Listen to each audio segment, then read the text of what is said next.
জায়েদ ইবনে আব্দুল্লাহ একদা স্বপ্ন দেখলেন এক ব্যক্তি সিংহা বিক্রি করছেন। তিনি তখন ওই ব্যক্তির কাছে একটা সিংহা কিনতে চাইলেন। লোকটি জিজ্ঞেস করলেন, এটা দিয়ে আপনি কি করবেন? তখন জায়েদ ইবনে আব্দুল্লাহ বলেন, সবাইকে নামাজের জন্য ডাকব। সেই ব্যক্তি তখন বললেন, আমি এমন কিছু বাক্য শিখিয়ে দিব যার দ্বারা আপনি সবাইকে নামাজের জন্য ডাকতে পারেন। তখন তিনি আজানের বাক্যগুলো বলতে লাগলেন। অতঃপর লোকটি চলে গেলেন। সকালবেলা জায়েদ ইবনে আব্দুল্লাহ এই কথা রাসূল সাল্লাল্লাহু আলাইহিস সালামকে জানান। রাসূল সাল্লাল্লাহু আলাইহিস সালাম বলেন, বেলালকে ডাকো আর সবাইকে এই বাক্যগুলো দ্বারা আহ্বান করতে বলো।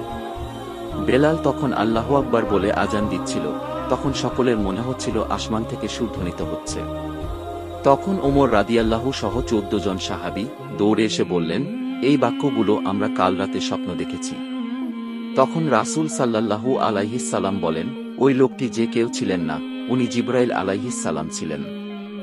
এই বাক্যগুলো মহান আল্লাহ আমাদের শিখিয়ে দিয়েছেন সালাতে আহ্বান করার জন্য।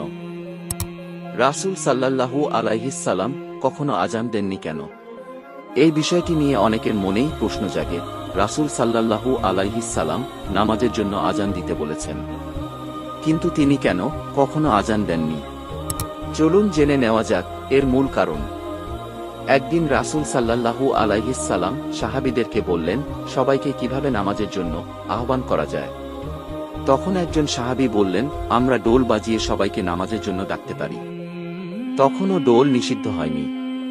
আরেকজন সাহাবী বললেন, আগুন জ্বালিয়ে এটা করতে পারি, মানুষ আগুনের দোয়া দেখে বুঝবে নামাজের জন্য ডাকছে। অতঃপর অন্য আরেকজন সাহাবী বললেন, সিংহায় ফুৎকারের মাধ্যমে সবাইকে ডাকা যায়।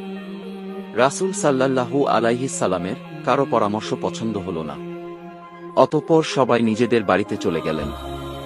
সেদিন রাতেই জায়েদ ইবনে আব্দুল্লাহ এবং ওমর রাদিয়াল্লাহু সহ মোট 14 জন সাহাবী একই স্বপ্ন দেখেন। এবার আসি, রাসূল সাল্লাল্লাহু আলাইহিস সালাম কেন কখনো আজান দেননি? আল্লাহর রাসূল যখন কিছু করতে বলেন আমাদের জন্য, তখন তা অত্যাবশ্যক হয়ে যায়। রাসূল সাল্লাল্লাহু আলাইহিস সালাম যদি আজান দিতেন, তবে সেখানে তিনি বলতেন, হাইয়া আলাস সালাহ, অর্থাৎ নামাজের জন্য এসো। তখন যদি কেউ এই আহ্বান শুনে মসজিদে না গিয়ে ঘরে নামাজ আদায় করে, তবে সে কবিরা গুনায় লিপ্ত হবে। আবার আজানে বলা হয়, আশহাদু আন্না মুহাম্মাদুর রাসূলুল্লাহ, অর্থাৎ আমি সাক্ষ্য দিচ্ছি যে মুহাম্মদ সাল্লাল্লাহু আলাইহিস সালাম আল্লাহর রাসূল। এক্ষেত্রে উনি নিজেই নিজের সাক্ষ্য দিবেন কিভাবে? উনার এই সাক্ষ্যদানে হয়তো অনেকে ভাবত উনি হয়তো অন্য কোনো রাসূলের কথা বলেছেন। রাসূল সাল্লাল্লাহু আলাইহিস সালাম নিজের উম্মতের কথা ভেবে আজান দেননি।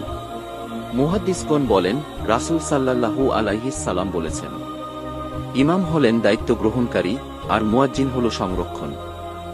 মুসনাদে আহমদ। এই হাদিস দ্বারা বোঝা যায় ইমাম ও মুয়াজ্জিনের দায়িত্ব ভিন্ন ভিন্ন। যেহেতু রাসূল সাল্লাল্লাহু আলাইহিস সালাম ইমামতি করতেন, তাই তিনি আজান দিতেন না। তাছাড়া ইমামতির দায়িত্ব মুসলিম উম্মাহর অভিভাবক হিসেবে তার জন্য নির্ধারিত ছিল।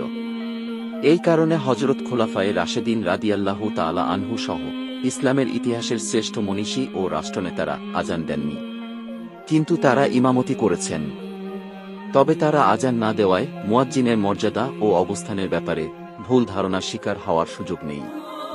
কেননা সহিহ হাদিস দ্বারা মুয়াজ্জিনের সম্মান ও মর্যাদা প্রমাণিত। রাসূল সাল্লাল্লাহু আলাইহিস সালাম বলেছেন, কিয়ামতের দিন মুয়াজ্জিনের ঘাড় হবে সবচেয়ে উঁচু। সহিহ মুসলিম হাদিস 387। আল্লাহর সন্তুষ্টি লাভের আশায় মুসলিমগণ দিনরাত ইবাদত করেন। বন্ধুরা, আপনারা নিশ্চয়ই জানেন নামাজ হচ্ছে সর্বোত্তম ইবাদত, নামাজ বেহেশতের চাবি। তাই তো মুসলিমগণ সময়মতো 5 ওয়াক্ত নামাজ আদায় করেন। মসজিদে আজান দেওয়ার মাধ্যমে সমগ্র মুসলিমকে নামাজের জন্য আহ্বান জানানো হয়। আল্লাহ তাআলা মুসলিম উম্মাহকে সঠিক সময়ে 5 ওয়াক্ত নামাজ আদায় করার তৌফিক দান করুন এবং হাদিসের উপর আমল করার তৌফিক দান করুন।